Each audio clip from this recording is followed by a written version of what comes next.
माधव कुंज बिहारी गोपी जन वल्लभ गिरिवरधारी।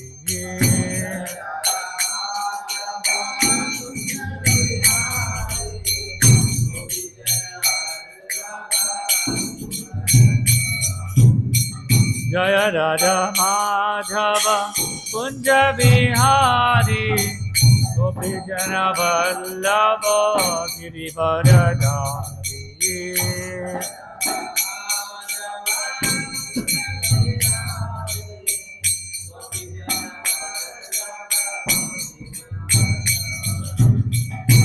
यशोदनन्दन व्रज जनरञ्जन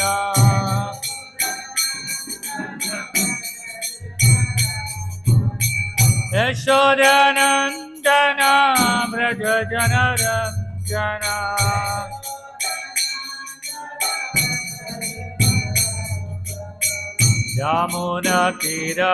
यमुनातीरवनचारी।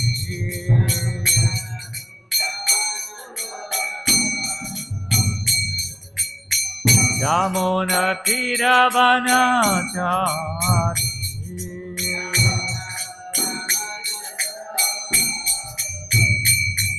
जय राधा माधव कुंज बिहारी गोपी जन वल्लभ गिरिवरधारी।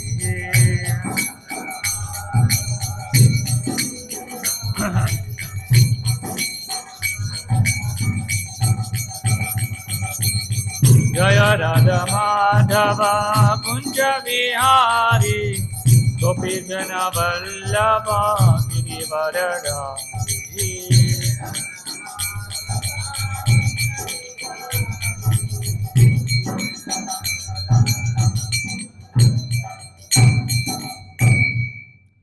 रामकृष्णपाद परमहंस परिव्राजकाचार्य अष्टोत्तर श्रीमद अभय चरण अरविंद भक्ति वेदांत स्वामी श्रील प्रभुपाद की ग्रंथरा श्रीमद् भागवतम की जय। ओम नमो भगवते वासुदेवाय ओम नमो भगवते वासुदेवाय ओम नमो भगवते वासुदेवाय। చదువుతున్నది శ్రీమద్ భాగవతము చతుర్థ స్కందం అధ్యాయం 1 అధ్యాయం పేరు మను తనయుల వంశచరిత్ర శ్లోకం 60 పదపాఠము స్వాహా అభిమానినా చ అగ్నే ఆత్మజాన్ త్రీన్ అజీజనత్ పావకం పవమానం చ శుచిం చ హుతభోజనం స్వాహాభిమానచ్చాగ్నేర్ స్వాహాభిమానినచ్చాగ్నేర్ ఆత్మజాం స్త్రీన బీజనత్ ఆత్మజాం స్త్రీన బీజనత్ పావకం పవమానం చ పావకం పవమానం చ శుచిం చ హుతభోజనం శుచిం చ హుతభోజనం స్వాహాభిమానచ్చాగ్రేర్ ఆత్మజాం స్త్రీన బీజనత్.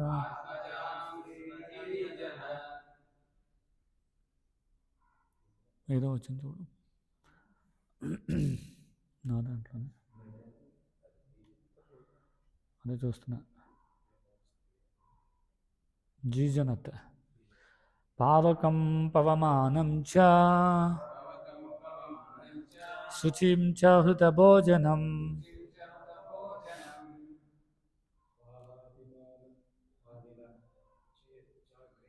స్వాహాభిమానినచ్చాగ్నేర్ ఆత్మస్మిన్ జీజనత్ పావకం పవమానం చ శుచిం చ హుతభోజనం స్వాహాభిమానశ్చాగ్నేర్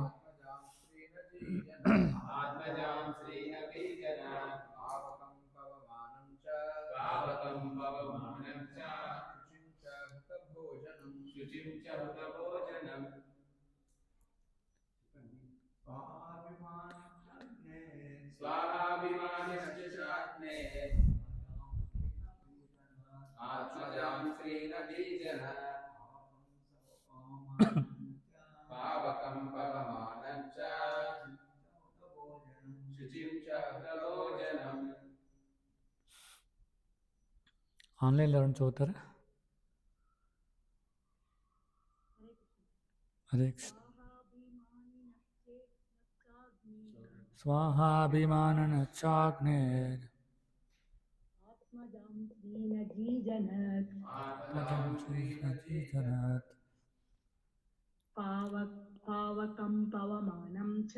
పావకం పవమానం చ శుచిం చ హుతభోజనం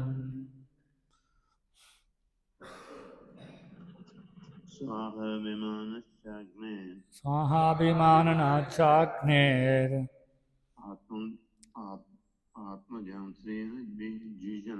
ఆత్మజం శ్రీజనీజనాత్ పావకం పవమానం చ శుచిం చ హుతభోజనం.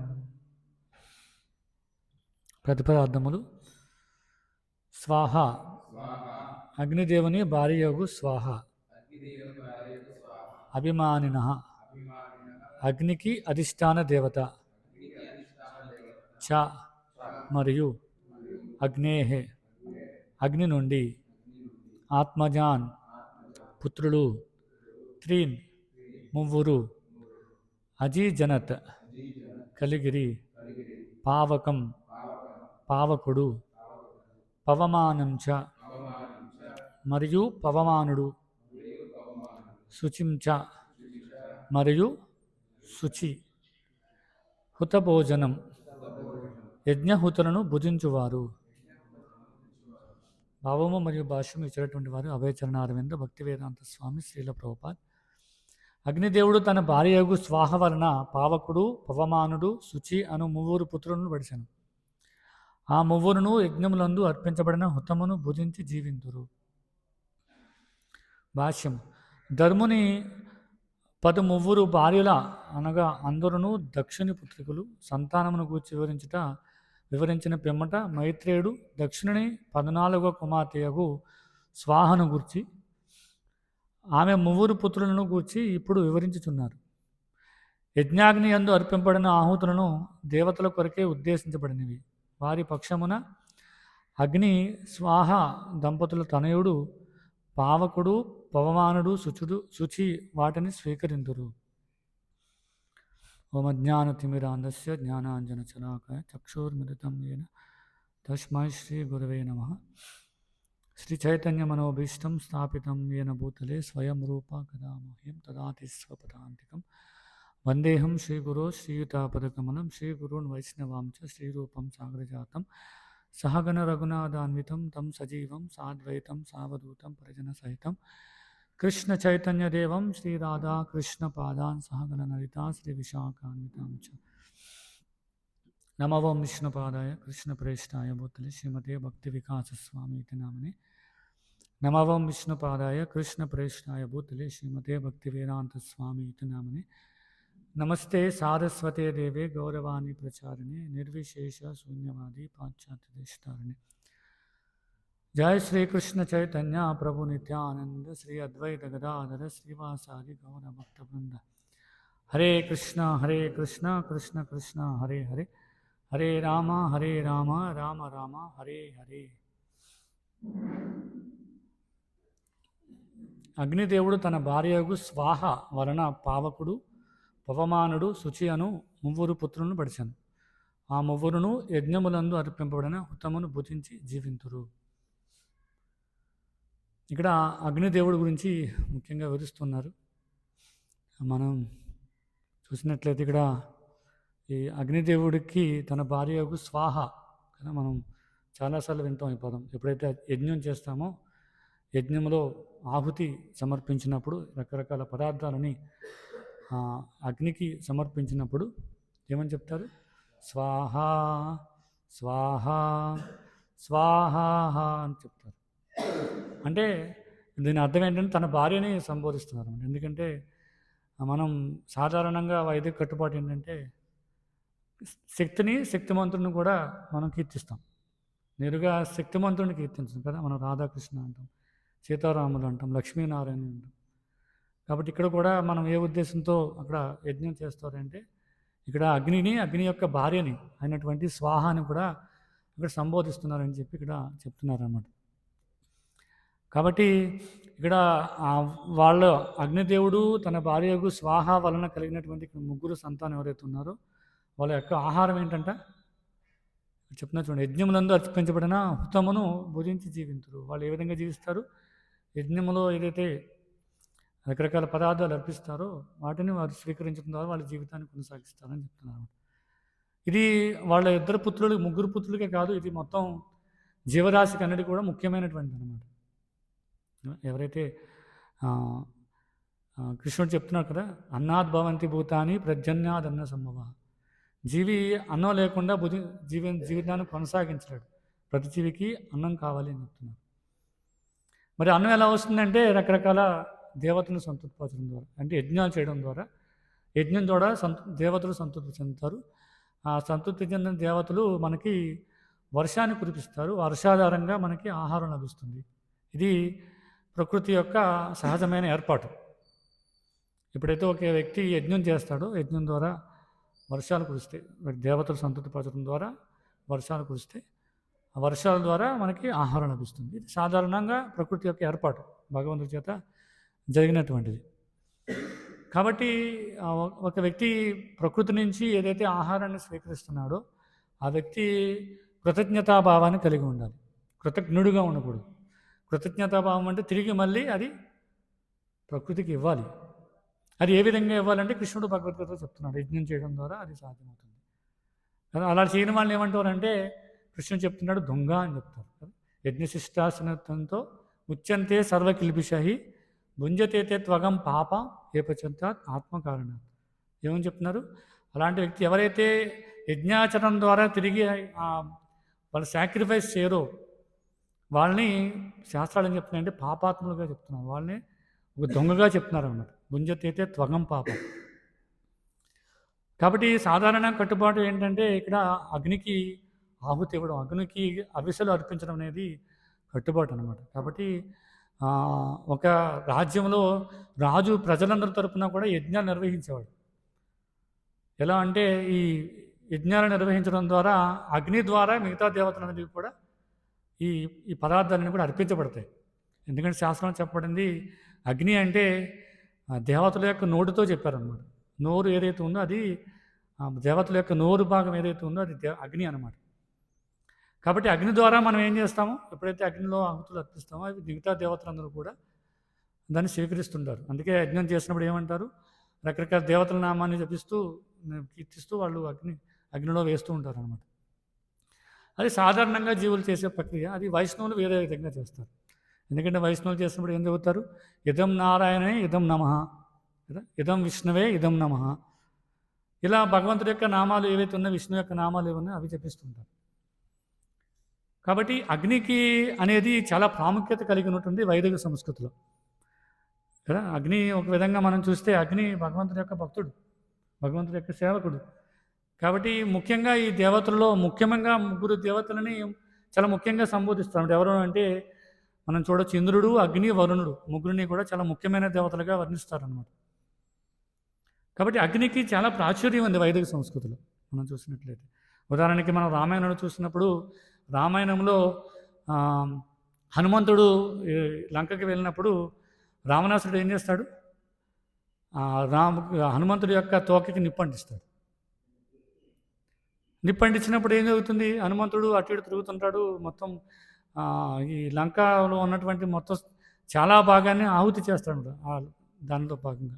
ఇక్కడ అగ్ని ఏం చేశాడు? అగ్ని యొక్క ప్రాచుర్యం, అగ్ని యొక్క విశిష్టత ఇక్కడ ఉంది. అగ్ని 2 రకాల పనులు చేశాడు. ఏంటి? ఏదైతే ఈ వైష్ణవ సేవగా ఏం చేస్తున్నాడు? మొత్తం లంకనంతని కూడా దహనం చేయడంలో తోడ్పడ్డాడు. కానీ అదే సమయంలో ఏం జరుగుతుంది? హనుమంతుడికి కానీ ఏం జరగలేదు కదా. హనుమంతుడికి ఇప్పుడు చూడండి, అగ్ని అంటే అగ్నికి ఒక స్వభావం ఏంటంటే ఏదేసినా కూడా దహింప చేస్తుంది. అదేమి వ్యత్యాసం చూడదు కదా. మనం చూస్తాం, మనకు ఉన్నటువంటి చెత్త అంతా తీసి తగలబెడుతుంటాం, దాంట్లో అన్నిటినీ తగలబెడుతుంది, ఏం వ్యత్యాసం చూడదు అనమాట. నాకు తడి పదార్థం, పొడి పదార్థం, లేకపోతే ప్లాస్టిక్, లేకపోతే ఇదో అదని చూడడం, మొత్తం అంతా కూడా దహింప చేస్తుంది. అగ్ని యొక్క సహజ స్వభావం, ఒక లక్షణం అనమాట. ఇంకా చెప్తున్నారు అగ్నికి రకరకాల లక్షణాలు ఉన్నాయని చెప్తున్నారు. అగ్నికి దేవతలు అందరి గురించి తెలుసు అండి అగ్నికి. ఇలా దేవతల యొక్క లక్షణాలు శాస్త్రంలో ఇవ్వబడ్డాయి అనమాట. ఏ విధంగా అగ్నికి ఏ విధమైన లక్షణాలు ఉన్నాయి. కాబట్టి ఇక్కడ అగ్ని యొక్క ముఖ్యమైన లక్షణం ఏంటంటే అన్నింటిని కూడా దహింప చేస్తాడు. కానీ ఇక్కడ ఏం జరిగింది? హనుమంతుడికి మాత్రం ఏం కాలేదట. ఎందుకు కావలేదంటే ఇక్కడ సీతమ్మ వారు అక్కడ కోరుకుంటాడు. ఎప్పుడైతే సీతమ్మ వారికి తెలుస్తుందో రావణాసురుడు హనుమంతుడి యొక్క తోకకి నిప్పండించాడని ఎప్పుడైతే తెలుస్తుందో సీతమ్మ వారు ప్రార్థిస్తారట, ఓ దేవతలందరులారా, నేను నా యొక్క ప్రేమ ఏదైతే ఉందో రాముడి పైన అది నిజమైతే, అది పవిత్రమైందైతే కనుక హనుమంతుడికి ఏం కాకుండా చూడండి. కాబట్టి హనుమంతుడికి ఏం కాలేదు. హనుమంతుడు చెప్తాడు కదా, ఎప్పుడు రావణాసురుడు చెప్తాడు, ఇదేంటి కోతులు వచ్చినాయి, కోతులు ఏం చేయగలను నన్ను కదా. వాళ్ళ సోదరుతో చెప్తాడు, ఏమని? కోతులు ఏం చేస్తే కోతులు వచ్చాయని. అప్పుడు ఏం చెప్తాడు? ఎప్పుడైతే లంకాదహనం జరుగుతుందో అప్పుడు తన సోదరుడు రావణాసురుడి దగ్గరికి వెళ్ళి, చూసావా కోతులు ఏం చేస్తాయంటే ఒక్క కోతి 30% లంక మొత్తాన్ని దహనం చేసేసింది. అతని తండ్రి, అతని యొక్క భగవంతుడు ఎవరైతే ఉన్నారో అతను ఆనందింప చేయడం కోసం, ఆ క్రెడిట్ ఆయనకి ఇవ్వడం కోసం ఆగిపోయాడు తప్ప, లేకపోతే ఆయన ఒక్కడే మొత్తం లంకనంతా దహనం చేసి మమ్మల్ని అందరినీ కూడా సంహరించగలడు. ఒక కోతి చేసింది చెప్తాను. కాబట్టి ఆ కార్యక్రమం చేయడంలో, ఆ సేవలో నిమగ్నం అవ్వడంలో అగ్ని చాలా ప్రాధాన్యత సంతరించుకుందనమాట. చాలా ఉన్నతమైన సేవ చేశారని చెప్తారు కదా. ఆ తర్వాత అయిపోయిన తర్వాత హనుమంతుడు సీతాదేవి దగ్గరికి వెళ్తారనమాట. వెళ్ళిన తర్వాత సీతాదేవి అంటుంది, ఇదేంటి నీకేం కాలేదు కదా, లంక అంతా దహనం చేసావు, నీకేం కాలేదంటే హనుమంతుడు ఏం చెప్తాడు? మీరందరి యొక్క సంరక్షణలో నేను ఉన్నాను సీతాదేవి, మీ యొక్క సంరక్షణలో ఉన్నానమ్మా, నేను మీ సంరక్షణలో, రాముడి యొక్క సంరక్షణలో నాకేం కాదు అంటే అక్కడ ఆత్మవిశ్వాసం అన్నమాట. చూడండి, హనుమంతుడు మొత్తం లంకనందరూ దహనం చేస్తున్నాడు, కానీ ఒక పక్కన ఏం చేస్తున్నాడు? చూసుకుంటున్నాడు అనమాట. ఏమవుతుంది అటు ఇటు పరుగులు ఎడుతున్నాడు, అటు ఇటు పరుగులు ఎడుతుంటే గెంతేస్తుంటాడు, వెనక్కి చూసుకుంటుంటాడు. అంటే అగ్ని మొత్తం అంతా దహనం చేస్తుంది, కానీ నాకేదన్నా అవుతుందా? కొంచెం ఆయన ఆ ఫీలింగ్ ఉంది, ఏంది కొంచెం కాలిపోతున్నట్టు ఆ ఫీలింగ్ ఉందట, శాస్త్రాలు చెప్తున్నాయి. కానీ ఆయనకేం కాలేదు. కారణం ఏంటంటే అగ్ని అక్కడ ఏమీ చేయలేకపోయింది అని చెప్తారు. అగ్ని దానికి ప్రోత్సాహాన్ని ఇచ్చాడని చెప్తారు. కాబట్టి వైదిక సంస్కృతిలో అగ్నికి చాలా ప్రాచుర్యం ఉంది. మనం అదే రామాయణంలో చూస్తే సీతాదేవి అగ్ని ప్రవేశం చేసినప్పుడు కదా, అగ్ని పరీక్ష చేసినప్పుడు ఏమీ కాలేదు. ఎందుకంటే సీతాదేవి యొక్క పవిత్రత కారణంగా అగ్ని కూడా ఏం చేయలేకపోయింది. అగ్ని కూడా దానికి దాసోహం అయిపోయిందని చెప్తారు రామాయణం. కాబట్టి వైదిక సంస్కృతిలో అగ్నికి చాలా చాలా ప్రాచుర్యం ఉంది. అగ్ని ద్వారానే మనం అన్నీ కూడా, మిగతా వాళ్ళు ఎవరైతే ఉన్నారో అందరూ కూడా అగ్ని ద్వారానే ఈ హవిస్సులు అర్పించడము, ఆ విధంగా ఆహారాన్ని పొందడం అనేది జరుగుతూ ఉంటుందన్నమాట. వైష్ణవ సాంప్రదాయంలో కూడా మనం కూడా యజ్ఞం చేస్తాం. ఎప్పుడు దీక్ష జరిగినప్పుడు, లేకపోతే మ్యారేజ్ సెరమనీలోనో ఎప్పుడో కూడా మనం కూడా చేస్తాం.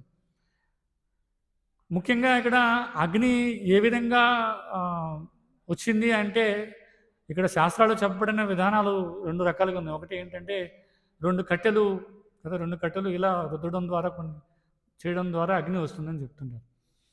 ఇంకొకటి ఏంటంటే ఎవరైతే బ్రాహ్మణులు ఉన్నారో వాళ్ళ మంత్రోచ్చరణ ద్వారా అగ్ని వస్తుంది.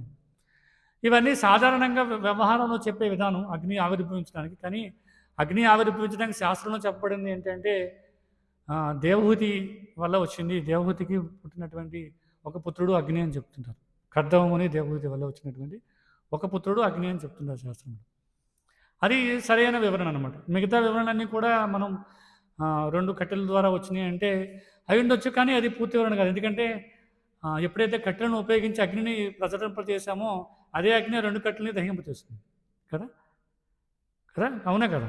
ఎప్పుడైతే ప్రయత్నం చేస్తుందో అది ప్రశ్నార్థకంగా ఉండిపోతుంది. కాబట్టి నిజమైనటువంటి వివరణ ఏంటంటే దేవహూతి కద్మముని వల్ల వచ్చినటువంటి పుత్రుడు అగ్ని అనమాట. ఇంకా బ్రాహ్మణుడి యొక్క మంత్రోచ్చరం ద్వారా కూడా అగ్ని వస్తుందని చెప్తుంటారు. ఎందుకంటే బ్రాహ్మణ వైష్ణవులు ఎవరైతే ఉన్నారో, వైష్ణవ బ్రాహ్మణులు ఎవరైతే ఉన్నారో వాళ్ళ యొక్క నోటిలో అగ్ని ఉంటుంది అని చెప్తుంటారు. అందుకే శాస్త్రాలు అని చెప్తారు, ఎప్పుడైతే ఒక బ్రాహ్మణ వైష్ణవుల్ని మనం ఇంటికి ఆహ్వానించి ప్రసాదం ఇస్తామో అప్పుడు విష్ణువు సంతృప్తి చెందుతారని చెప్తుంటారు. అదే ముఖ్యమైన కారణం. ఎందుకంటే విష్ణువు ఒక్కొక్కసారి బ్రాహ్మణు యొక్క నోటిలాగా ఆవిర్భవిస్తారట. శాస్త్రాలు చెప్తున్నాయి విష్ణువే నేరుగా ఒక్కొక్కసారి వైష్ణవ బ్రాహ్మణులు ఎవరైతే ఉన్నారో వాళ్ళ నోటిలాగా ఆవిర్భవిస్తారు. ఆయన ఒక అంశాన్ని చెప్తుంటారు అన్నమాట.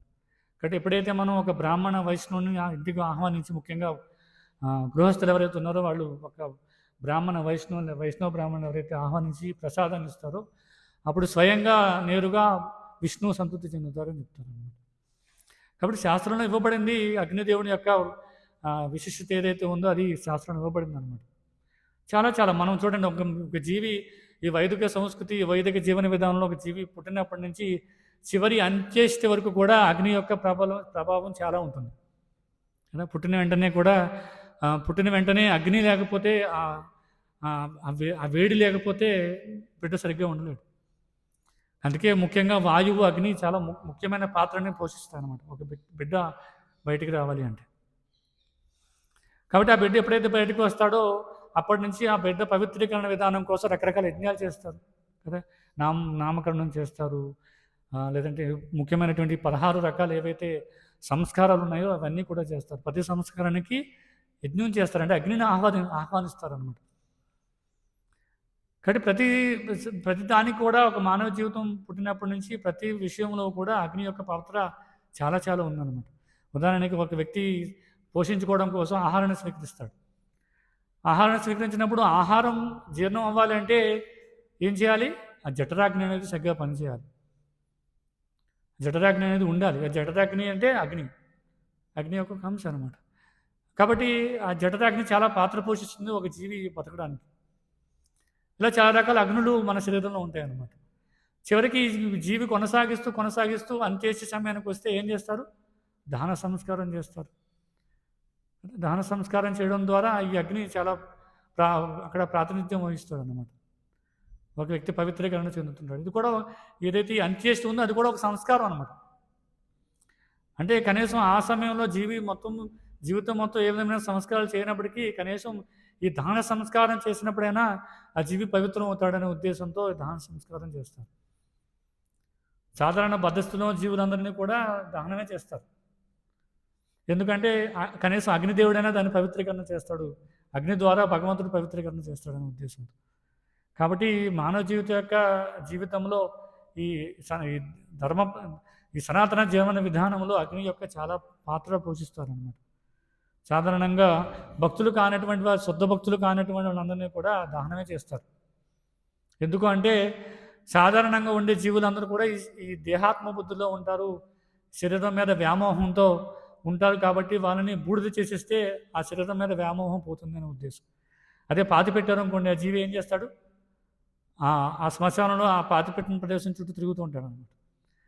అందుకే బద్ధస్థితిలో ఉన్న జీవులు ఎవరిని కూడా దహన సంస్కారమే చేస్తారు. మనం చూసినట్లయితే వైష్ణవ ఆచార్యులు ఎవరైతే ఉన్నారో వాళ్ళని పూడ్చిపెడతారనమాట. కారణం ఏంటంటే వాళ్ళకి శరీరం మీద వ్యామోహం ఉండదు కాబట్టి, వాళ్ళకి ఇంకా శరీరం భావన ఉండదు కాబట్టి వాళ్ళకి ఏ విధమైన దీనివల్ల వాళ్ళు ఏ విధంగానూ కూడా ద్రవానికి లోను కారనమాట. కాబట్టి సాధారణ జీవులందరినీ కూడా దహన సంస్కారం చేస్తారు. ఆ సంస్కారంలో ముఖ్యమైన పాత్ర అగ్నిదేవుడు పోషిస్తాడనమాట. కాబట్టి ఈ వైదిక జీవన విధానంలో అగ్నికి చాలా చాలా ముఖ్యమైనటువంటి పాత్ర ఉంది. కాబట్టి మనం చూస్తే యజ్ఞం చేయడం ద్వారా, బ్రాహ్మణులు మంత్రోచ్చారణ చేయడం ద్వారా అగ్నిని ఆహ్వానించి అగ్ని ద్వారా రకరకాల పదార్థాలన్నీ కూడా అగ్నికి నివేదన చేసి ఆ రకరకాలని హుతము చేసి ఆ హుతము ద్వారా రకరకాల ఆహార పదార్థాలని దేవతను సంతృప్తిపరచడం ద్వారా పొందుతారు. వాళ్ళు ఆ జీవుల ఆహారాన్ని తీసుకోవడం ద్వారా ఈ జీవితాన్ని, ఈ శరీరాన్ని పోషించుకుంటారన్నమాట. ఇక్కడ చెప్పినట్లుగా ఈ అగ్నిదేవుడి యొక్క పుత్రుడు ముగ్గురు ఎవరైతే ఉన్నారో వాళ్ళ ముగ్గురు కూడా యజ్ఞం చేయడం ద్వారా ఉత్తమ చేయబడినటువంటి ఏ అయితే పదార్థాలు ఉన్నాయో వాటిని భుజించడం ద్వారా వాళ్ళు శరీర పోషణ పొందుతున్నారు అని చెప్తున్నారు అన్నమాట. కాబట్టి చాలా చాలా ముఖ్యమైనటువంటి విషయం ఏంటంటే, అందుకే శాస్త్రాలు చెప్తున్నాయి యజ్ఞదాన తపక్రియాచ 3 కూడా వదలడానికి లేదని చెప్తారు. యజ్ఞము, దానము, తపస్సు 3 కూడా ఎలాంటి పరిస్థితుల్లో కూడా వదలడానికి లేదని చెప్తుంటారు. కాకపోతే యజ్ఞం చేసే విధానంలో బయట వాళ్ళకి వైష్ణవులకి తేడా ఉంటుంది. ఉదాహరణకి మాయావతి సన్యాసులు యజ్ఞం చేసినప్పుడు ఏం చేస్తారు? ఈ భౌతికమైన పదార్థాన్ని చూస్తుంటారు, పంచభూతాలని అర్పిస్తూ ఉంటారు అన్నమాట. అంటే వాళ్ళ యొక్క దృష్టి ఏంటంటే పంచభూతాలని అర్పించడం ద్వారా మనకి ఏ విధమైన పంచభూతాల ప్రభావం మనపైన ఉండదు అని. అంటే భౌతిక ప్రపంచానికి మేము అతీతమైన వాళ్ళం అయిపోతాము, భౌతిక ప్రపంచానికి మాకు సంబంధం లేదు అనే ఉద్దేశంతో యజ్ఞాలు చేస్తుంటారు. కానీ వాళ్ళు ఏం చేస్తారంటే ఈ అగ్ని ద్వారా రకరకాల దేవతలను సంతృప్తిపరచడానికి ప్రయత్నం చేస్తుంటారు.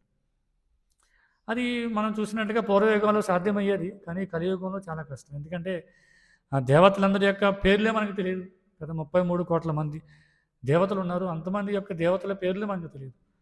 ఏ దేవత ఏం చేస్తారని సాధారణ జీవులకు ఇప్పుడున్న ఈ తాత్కాలిక ఇది నామమాత్రపు జ్ఞానం ఏదైతే ఉందో, స్వల్పమైనటువంటి జ్ఞానం ఏదైతే ఉందో ఆ జ్ఞానం ద్వారా వాళ్ళకి అర్థం కాదు. ఎంతమంది దేవతలు ఉన్నారు, ఏ దేవత ఏ పని చేస్తున్నారు కదా, ఎవరికి తెలియదు. ఇప్పుడు చూడండి, అగ్ని యొక్క వృత్తాంతం మనం శాస్త్రాల ద్వారా అర్థం చేసుకోవచ్చు. అగ్ని ఏ విధంగా ఆయన యొక్క ప్రభావాన్ని చూపిస్తున్నాడు భౌతిక ప్రపంచం పైన శాస్త్రం ద్వారా అర్థమవుతుంది. లేని వాళ్ళు ఏం చేస్తారు కదా, లేని వాళ్ళు ఏం చేస్తారు? అగ్గిపుల్లలు తయారు చేస్తారు కదా, రాకెట్స్ తయారు చేస్తారు.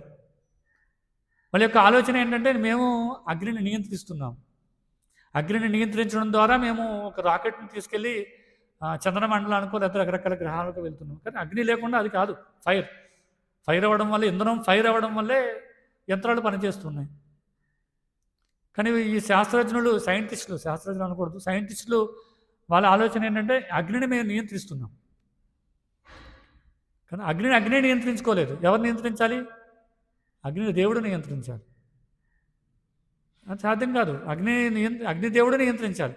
అగ్ని యొక్క సహజ స్వభావం ఏంటంటే దహించుకుంటూ పోతుంది అంతే. అది నియంత్రించేది ఎవరంటే అగ్నిదేవుడు నియంత్రించేది ఎవరంటే కృష్ణుడు, భగవంతుడు. మనం చూడొచ్చు, దేవాలయ దేవుడు శ్రీకృష్ణ భగవానుడు యొక్క గ్రంథంలో చూసినట్టయితే అగ్ని మొత్తం అరణ్యం అంతా వ్యాప్తి చెందుతూ ఉంటుంది. భగవంతుడు ఏం చేస్తాడు? మొత్తం అగ్నిని మొత్తాన్ని నోటిలో తీసుకుంటాడు, ఆయన స్వీకరిస్తాడు నోటి ద్వారా. కాబట్టి అక్కడ ఎవరు నియంత్రించారు అంటే కృష్ణుడు నియంత్రించాడు, దావాగ్ని. అందుకే ఇక్కడ శాస్త్రంలో అగ్నికి 2 రకాల లక్షణాలు చెప్పారు. ఒకటి కాంతినిస్తుంది, వేడిమినిస్తుంది అన్నమాట. అందుకే శాస్త్రాలు చెప్తుంది కాంతి ద్వారా జ్ఞానం వస్తుందట. ఆ వేడి ఏదైతే ఉందో దానికి ఉష్ణం ద్వారా ఏమవుతుంది? శక్తి లభిస్తుంది శరీరానికి అంటారు. కాంతి ద్వారా మనకి కాంతి లేకపోతే జ్ఞానం లేదు కదా. మనం సాయంత్రం నిద్రపోతాం, రాత్రి అంత, ఉదయం లేచినప్పటికీ ఎప్పుడైతే సూర్యుడు వస్తుంటాడో అప్పుడు మనం అంతా చూడగలుగుతాం, అంటే జ్ఞానం వస్తుంది. నిద్రపోతున్నంత సేపు మనం అజ్ఞానంలోనే ఉంటాం, మనకేం తెలియదు ఈ బయట ఏం జరుగుతుంది, ఎవరు వచ్చారు, ఎవరు వెళ్తున్నారు, ఏం జరుగుతుంది అంతా మనం చూడలేం, గ్రహించలేం. అది ఎప్పుడైతే సూర్యదేవుడు వస్తాడో వెంటనే అప్పుడు మనకి వెలుతురు కనిపిస్తుంది.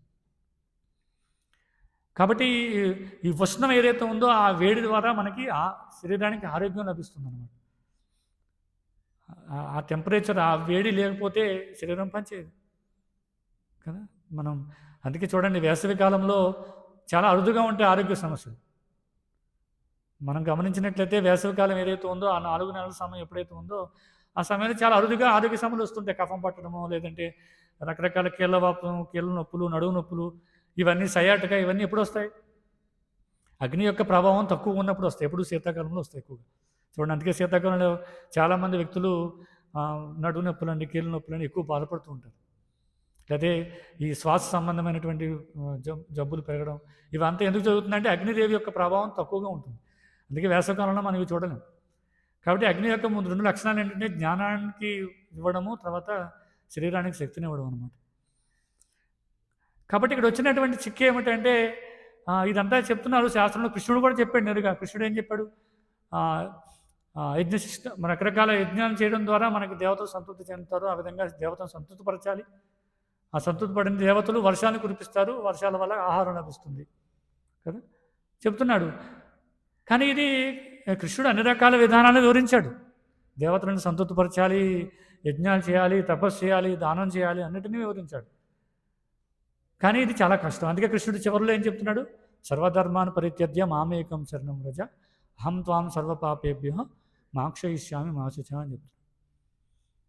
కాబట్టి కలియుగంలో ఇలా రకరకాల దేవతలను సంతృప్తిపరచడం అనే ప్రక్రియ ఏదైతే ఉందో చాలా చాలా కష్టంతో కూడుకుని ఉంటుంది. మనం చెప్పొచ్చు, ఇప్పుడు అగ్నిదేవుని సంతృప్తిపరచాలి కదా, మనకు ఆహారం లభిస్తుంది, మంచిదే, సంతృప్తిపరచాలి. కానీ ఏ విధంగా సంతృప్తిపరచాలి? అది ఏ విధంగా సాధ్యమవుతుంది కదా? ఇప్పుడు యజ్ఞం చేయాలి. యజ్ఞం చేయడానికి ఆ సామర్థ్యం ఎవరికి ఉంది? ఇప్పుడున్న సమాజంలో అలాంటి సామర్థ్యం కలిగినటువంటి బ్రాహ్మణులు ఎవరున్నారు కదా? ఎవరున్నారు? మంత్రోచ్చరణ ద్వారా అగ్నిని ప్రసరింపజేసగలిగే బ్రాహ్మణులు ఇప్పుడు భౌతిక ప్రపంచంలో ఎవరున్నారు? కష్టం కదా. అగ్గిపుల్లలు చూడండి, 2-3 అగ్గిపుల్లలు వెలిగిస్తే కానీ అవి కూడా కల్తీ. 2-3 కాలుస్తే కానీ అది ఫైర్ అవ్వదు. పోనీ ఫైర్ అయినా అది స్పీడ్గా వెలగాలి అంటే దాంట్లో వేసే నెయ్యి ఏదైతే ఉందో అది కూడా కల్తీ. దాంట్లో వేసే పదార్థాల పేర్లే చాలామంది తెలియదు కదా. దాంట్లో రకరకాలైనటువంటి చెక్కలు వేస్తారు, ఆ పేర్లే తెలియదు ఎవరికి. మంత్రోచ్చారణ చేయడమే ఎవరికి అర్థం కాదు. ఎవరికి అసలు స్పష్టంగా మంత్రోచ్చారణ చేయడమే కష్టం అన్నమాట. ఏ దేవతను పిలుస్తున్నా అర్థం కాదు, కన్ఫ్యూజ్ అయిపోతుంటారు కదా. అప్పుడు పాపస్థాయి ప్రభు ఉన్నారు, పాపస్థాయి ప్రభుని క్లియర్గా పిలిచాను, కానీ అర్థమవుతుంది పిలిచామని. కానీ ఇప్పుడు ఉన్నటువంటి నామమాత్ర బ్రాహ్మణులు ఏం పిలుస్తారు? పాప అర్థమైందా? ఎవరిని పిలిచాను నేను?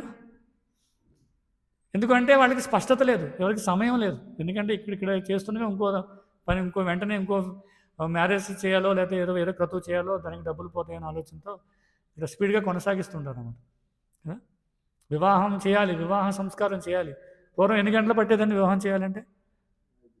కనీసం 4-5 గంటల పైనే పట్టేదట ఆ వివాహ సంస్కారం చేయాలంటే. ఎందుకంటే అక్కడ అగ్ని ప్రసరింప చేయాలి, యజ్ఞం చేయాలి, అవన్నీ ఉంటాయి. కానీ ఇప్పుడు వివాహం ఎంత అవుతుంది తెలుసా? అక్కడ ఉన్నటువంటి ముహూర్తాలను బట్టి వివాహం జరుగుతుంటుంది. ముహూర్తాలు బాగా ఎక్కువ ఉన్నాయనుకోండి 10 నిమిషాలు అయిపోతుంది, తక్కువ ఉన్నాయనుకోండి ఒక అరగంట పడుతుంది. ఇప్పుడు ఆ రోజంతా ఖాళీ అనుకోండి, 1 గంట కూర్చుంటారు. ఎందుకంటే బాగా చేశారనిపించుకుని ఎక్కువ డబ్బులు ఇస్తారేమో అని ఆలోచన. అంటే నేను తప్పు పట్టట్లేదు, కానీ ఇప్పుడు సమాజం అలా జరుగుతూ ఉంది. అందరూ 100% అలా ఉన్నారని నేను అన్న, కానీ ఇప్పుడు సమాజంలో 90% అలాగే జరుగుతూ ఉంది. తూతూ మంత్రం అంటారు కదా. తూతూ మంత్రం అంటే అదే. తూతూ మంత్రం అంటే మంత్రాలు సరిగ్గా లేవని అర్థం, మంత్రాలు స్పష్టంగా చదవలేదని అర్థం. తూతూ మంత్రం అంటే తూతూ అయిపోయింది, వెళ్ళిపోయింది. కానీ అది కాదు కదా. సప్తపది అంటారు. సప్తపది అంటే యజ్ఞం చేసి అగ్నిని ఆహ్వానించి అగ్ని సాక్షిగా భార్యాభర్తలు ఇద్దరు అగ్నికుండం చుట్టూ తిరుగుతూ ప్రణామం చేసుకుంటారు. ఏంటి? నేను ఇప్పటి నుంచి, భర్త అంటాను నేను ఇప్పటి నుంచి నీ సంరక్షణలో ఉంటానని, భార్య అంటుంది నేను ఇప్పుడు నీ సంరక్షణలో ఉంటాను, నేను సంరక్షణలో ఉంటానని చెప్పి భార్య అంటుంది భర్త నేను పోషిస్తాను, నేను సంరక్షిస్తానని చెప్పి ప్రామిస్ చేస్తారు. ఇలా 7 రకాలైనటువంటి ప్రమాణాలు చేస్తారంట వాళ్ళు. భార్యాభర్త ఇద్దరు కూడా అదే సప్తపది అంటారు. 7 రకాలైనటువంటి ఇద్దరు కూడా ప్రామిస్ చేసుకుంటారు 7 రకాలుగా. నేను ఇది చేస్తాను, నువ్వు ఇది చేయి, నేను ఇది చేస్తాను, నేను ఇది చేస్తానని భర్త అంటాడు, భార్య కూడా అంటారు. అది అగ్ని సాక్షిగా జరుగుతూ ఉంటుంది. కానీ ఇప్పుడు ఈ యజ్ఞ విధానము అగ్ని సాక్షిగా వివాహం జరగడం అనేది ఎక్కడ జరుగుతుంది? అందుకే శాస్త్రాలు ఏం చెప్తున్నాయంటే, అంతమంది దేవతను సంతృప్తిపరచడం కష్టం కాబట్టి మనం ఏం చేయాలి? నేరుగా భగవంతుని సాటిస్ఫై చేయాలి. ఎందుకు అంటే ఇక్కడ శాస్త్రాలు చెప్తున్నాయి, అగ్నిదేవుడు భగవంతుడి యొక్క అంశ కదా. సృష్టిలో దేవతలు ఎవరైతే ఉన్నారో జీవులందరూ కూడా భగవంతుని తెచ్చి వచ్చినట్టున్నారు. భగవంతుడి యొక్క రకరకాల దేహ అవయవాలు ఏవైతున్నాయో అవన్నీ కూడా దేవతలుగా చెప్పబడి, ఎప్పుడైతే మనం భగవంతుని నేరుగా సంతృప్తి చెందామో అప్పుడు రకరకాల దేవతలందరూ కూడా సంతృప్తి పడతారు. ఆ విధంగా అందరికీ ఆహారం లభిస్తుంది. ఆ విధంగా అందరూ కూడా ప్రకృతి అంతా కూడా సస్యశ్యామలంగా ఉంటూ జీవనాన్ని కొనసాగిస్తూ ఉంటారు. చాలా చాలా ముఖ్యమైనటువంటి విషయం అనమాట. కానీ ఇది తెలియని వాళ్ళు ఏం చేస్తారంటే రకరకాల ప్రయత్నాలు చేస్తుంటారు. ఇప్పటికీ యజ్ఞాలు చేసేవాళ్ళు ఉన్నారు, చేయొచ్చు. కానీ అది వైదిక జీవన విధానంలో వైష్ణవ సాంప్రదాయపరంగా చేస్తే అది సాధ్యమవుతుంది అనమాట. అందుకే యజ్ఞం ఎలా చేయాలంటే యజ్ఞోవే విష్ణువు అన్నారు. విష్ణు సంతృప్తి కోసం చేసే యజ్ఞం అయితే కనుక అది ఫలితాన్ని ఇస్తుంది. అందుకే మనం చూడండి, వైష్ణవ సాంప్రదాయంలో ముఖ్యంగా ఇస్కాన్లో కూడా యజ్ఞాలు చేస్తుంటారు వివాహానికి.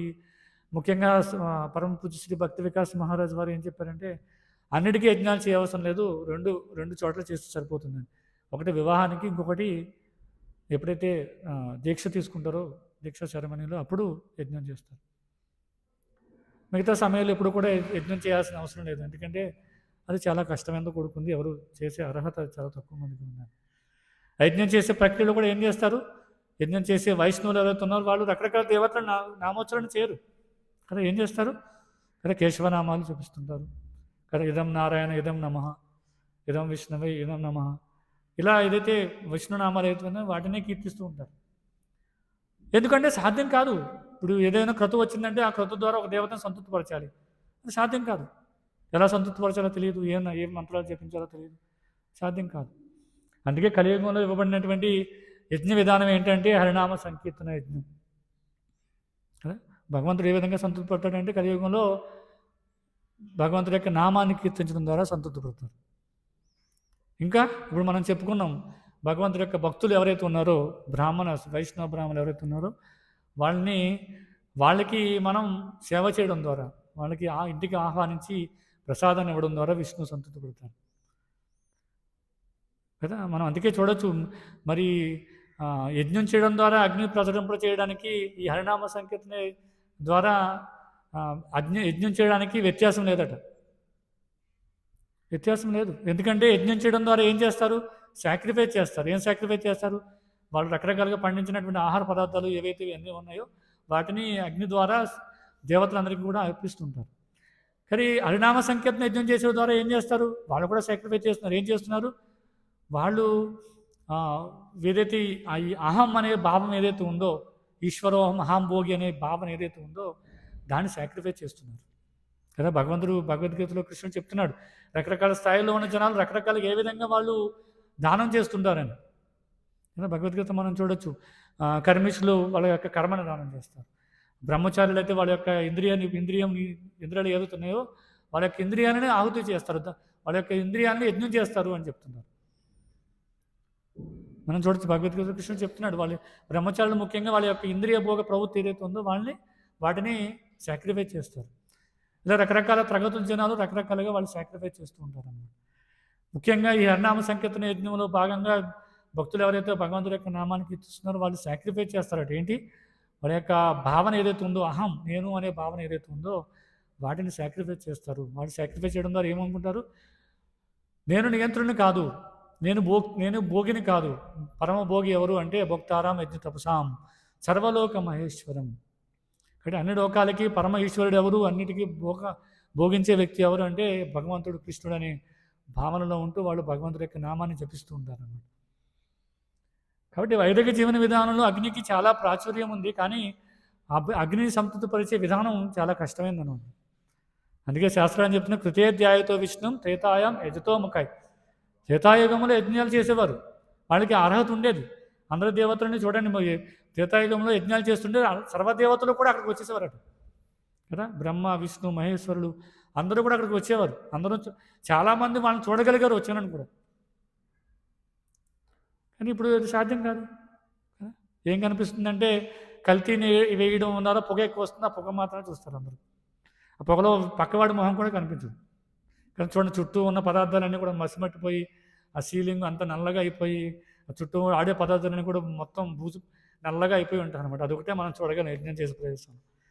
అంటే అలా ఉంటేనే యజ్ఞం చేసినట్టు అనుకుంటారు సమాజంలో. ఇప్పుడు భౌతిక ప్రపంచంలో ఉన్న జనాలు అలా ఉంటే యజ్ఞం చేసినట్టు అనుకుంటారు. ఏంటి? అక్కడ ఉన్న ప్రదేశం అంతా కూడా నల్లగా అయిపోవాలి, అక్కడ వాడే పదార్థాలను కూడా నల్లగా ఉండాలి. ఎందుకు అలా అవుతుంది అంటే అక్కడ వాడే పదార్థాలన్నీ కల్తీ అనమాట. అందువల్ల అలా జరుగుతుంది.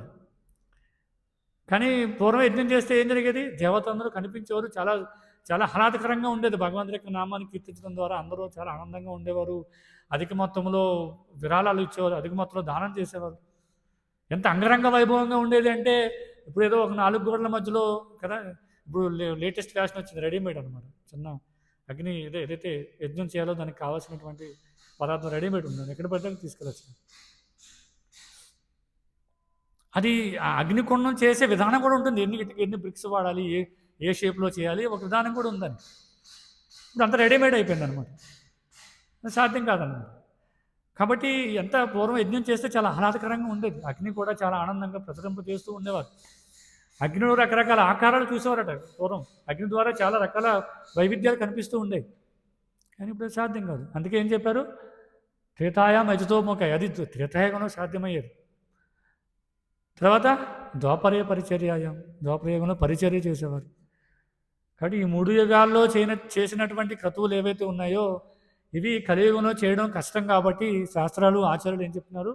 కలో తద్ హరికీర్తనం, హరే నామ హరే నామ హరే నామ ఇవ కేవలం కలో నాస్తేవ గతిరంగిదా అని చెప్తున్నారు. కాబట్టి ఎప్పుడైతే మనం హరినామ సంకీర్తనం చేస్తామో అప్పుడు అగ్నిదేవుడు, వాయువు, తర్వాత ఇంద్రుడు, రకరకాల దేవతలు, 33 కోట్ల మంది దేవతలు సంతృప్తి చెందుతారనమాట. వాళ్ళు సంతృప్తి చెందడం ద్వారా మనకు ఆహారం వస్తుంది. నిజమే, వరుణుడు, అగ్నిదేవుడు వీళ్ళు లేకుండా ఆహారం రాదు. మరి వాళ్ళు ఎలా ఇస్తున్నారంటే ఎప్పుడైతే మనం భగవంతు సంతృప్తి చెందుతామో అప్పుడు ఆహారం లభిస్తుంది అనమాట. కాబట్టి ఇప్పుడున్న కలియుగంలో జీవులందరూ సంతుష్టిగా ఆహారాన్ని భుజిస్తున్నారంటే వాళ్ళు చేసినటువంటి యజ్ఞాల కారణంగా కాదు. ఎవరైనా యజ్ఞం చేస్తున్నారు, ఇప్పుడు నాకు ఆహారం కావాలి, కృష్ణుడు అన్నార్థ భవంతి భూతాన్ని అని కృష్ణుడు భగవద్గీతతో చెప్పాడు కాబట్టి నేను యజ్ఞం చేయాలి, నేను తిరిగి ఆ కృతజ్ఞతాభావంతో నేను తిరిగి మళ్ళీ రకరకాల దేవతలకి అర్పించాలని ఆలోచనతో ఎవరైనా యజ్ఞం చేస్తున్నారా? మరి ఎందుకు ఆహారం లభిస్తుంది అంటే ఆచార్యులు చెప్తున్నారు, ఎవరైతే వైష్ణవులు ఉన్నారో వాళ్ళు ఇంకా ఈ భగవంతుడి యొక్క నామాన్ని కీర్తించడం ద్వారా, ఈ హరినామ సంకీర్తన యజ్ఞం చేయడం ద్వారా దేవతలు సంతృప్తి పొంది మిగతా జీవులందరికీ కూడా ఆహారం ఇస్తున్నారని చెప్తారన్నమాట.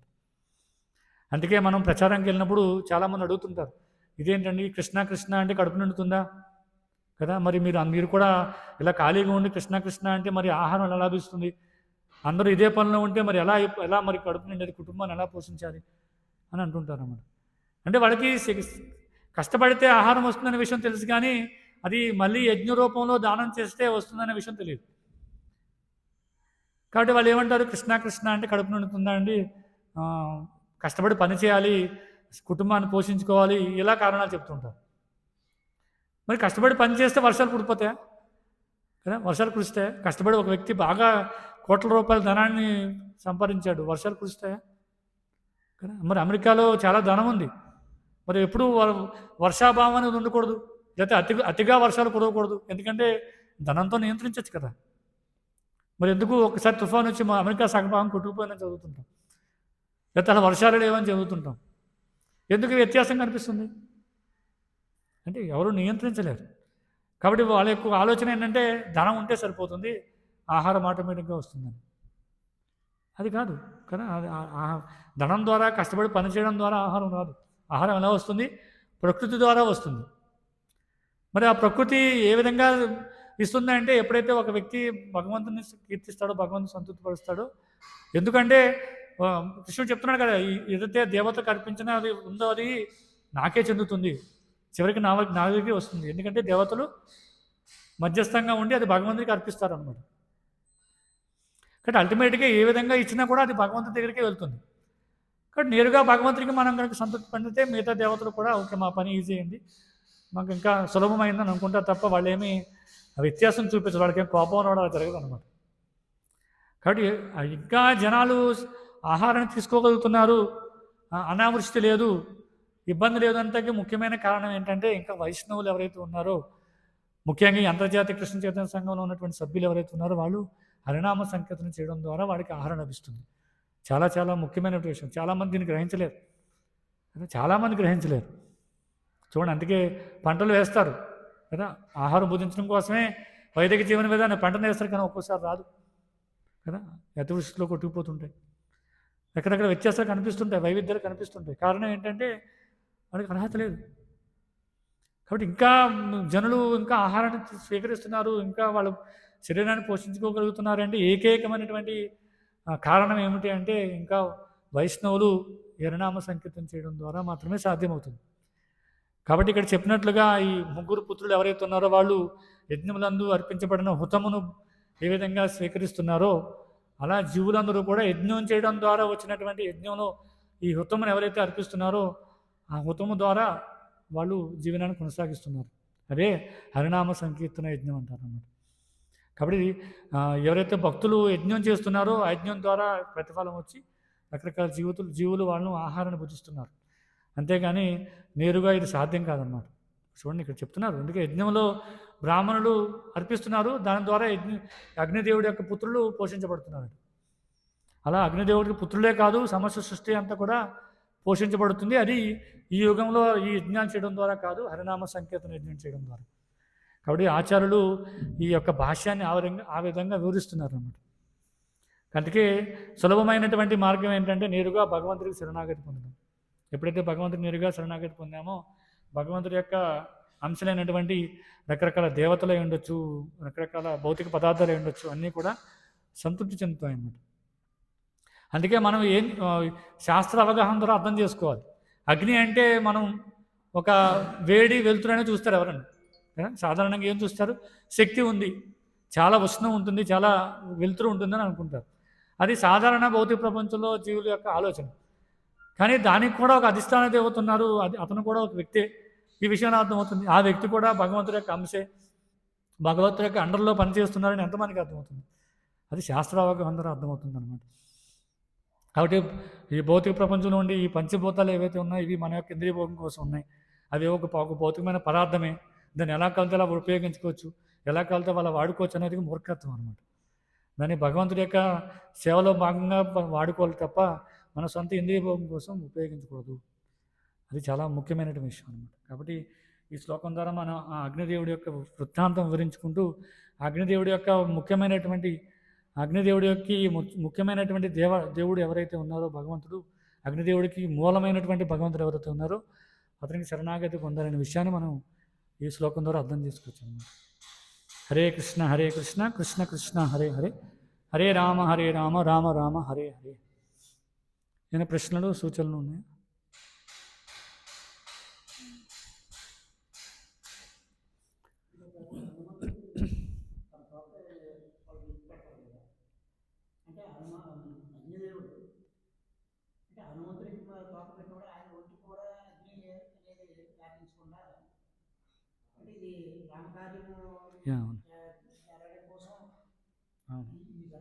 అగ్నిదేవుడు అంటే భగవంతుడి యొక్క భక్తుడు. కాబట్టి ఎప్పుడైతే దేవతలందరూ కూడా భగవంతుడు ఏదైనా కార్యం చేయాలనుకున్నప్పుడు దేవతలందరూ సిద్ధంగా ఉంటారు. కానీ మనకు తెలుసు, మనం మహాభారతంలో చూడొచ్చు, రాముడు ఆవిర్భవించినప్పుడు చూడొచ్చు, వీళ్ళందరూ కూడా దేవతలే వాళ్ళ రకరకాల పాత్రలు పోషిస్తుంటారు అన్నమాట. కాబట్టి అగ్ని కూడా అక్కడికి వచ్చాడు, సహాయం చేశాడు అంతే.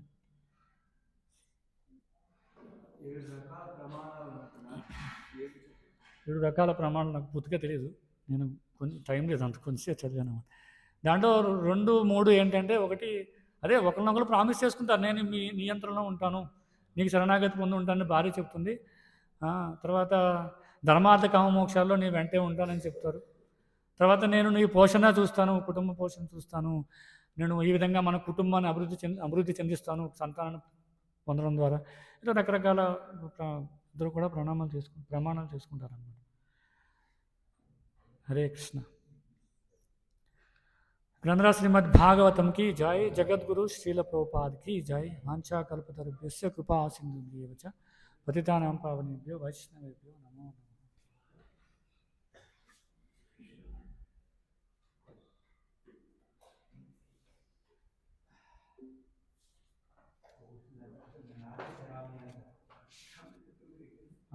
అవి మంటలు ఉంటాయి, నాటి చరామి, నాకు పూర్తిగా తెలియదు. నాటి